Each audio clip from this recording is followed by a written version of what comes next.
Buri munsi tubona abantu bakora ibintu bitangaje. Hari ubona yahindutse akora ibintu utari witeze. Hari uwataye umuryango wiwe kubera amafaranga. Hari uwabeshe kubera ubwoba.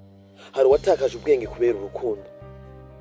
Maze abantu bakavuga bati none vyagenze gute kugira ahinduke gutyo? Ukuri niko hari ibintu bitatu bikomeye bishobora guhindura umutima n'ubwonko bw'umuntu: inzara, ubwoba, urukundo. Ivyo bintu bitatu byashoboye gusambura imiryango, guhindura amateka, gutuma abantu bakora ivyiza canke ibibi. Hari abantu babaye ibisuma kubera inzara, hari abagambaniye abandi kubera ubwoba, hari n'abatakaje byose kubera urukundo. Uyu munsi tugiye kwinjira cyane muri iyo nkuru kugira dusobanure ukuntu inzara, ubwoba n'urukundo bishobora gutuma umuntu akora ibintu atigeze yiyumvira gukora. Je wumva ni Alex Live and Valane, naha ni kuri Intsinzi Motivation.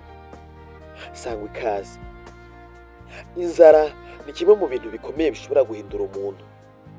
Iyo bavuga inzara, abantu benshi baca biyumvira kudafungura gusa, ariko inzara ifise insiguro nini cyane.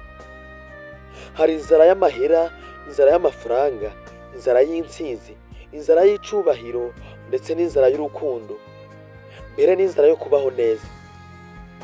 Iyo umuntu amaze igihe kinini mu bukene canke mu ngorane, ubwonko bwiwe butangira gukora mu buryo butandukanye. Atangura kubona isi nk'ahantu habi, atangura kubona ko atawumwitaho, maze umutima we ugatangura guhinduka. Nico gituma hari abantu bavuga bati sinari umuntu mubi, ariko ubuzima bwanteye gukora ibibi. Hari abantu benshi bivye kubera inzara, hari abemeye gukora ibikorwa bibi kubera gushaka kuronka amafaranga. Hari n'abatakaje indero kubera gusa gushaka kubaho. Inzara ishobora gutuma umuntu abesha, yihebura canke ata mutima mwiza yari afise.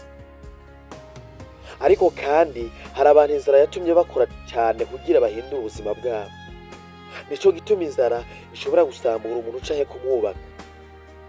Byose bivana n'ingene umuntu ayifata. Ubwoba nabwo ni ikintu gikomeye cyane mu buzima bw'umuntu.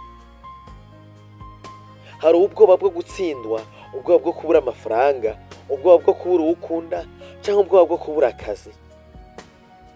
Iyo ubwoba bwinjiye mu mitima, umuntu atangura kubona ibintu bibi, akabona ibintu nabi.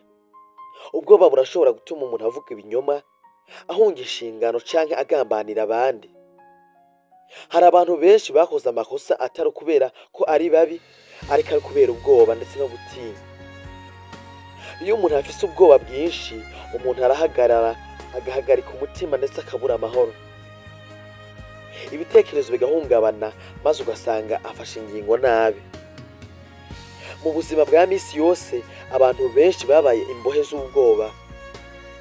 Hari ubutinya gutangura ubucuruzi, hari ubutinya kuvuga ukuri, ndetse hari ubutinya kubwira umuntu ko amukunda.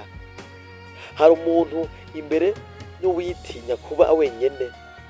Ubwoba ni nk'umunyororo uboshe, uboha umuntu mu mutima, ariko umuntu ashobora gutsinda ubwoba, aronka amahoro, akagira umutima ukomeye kandi akagira ukubaho yidegemvye. Urukundo rwo ni ikintu kimwe mu bintu byiza kandi bikomeye mu buzima bwa buri kiremwa. Urukundo rutuma abantu bafashanya, bababarirana kandi batagirana amakenga ndetse batagirana ibibazo n'abandi.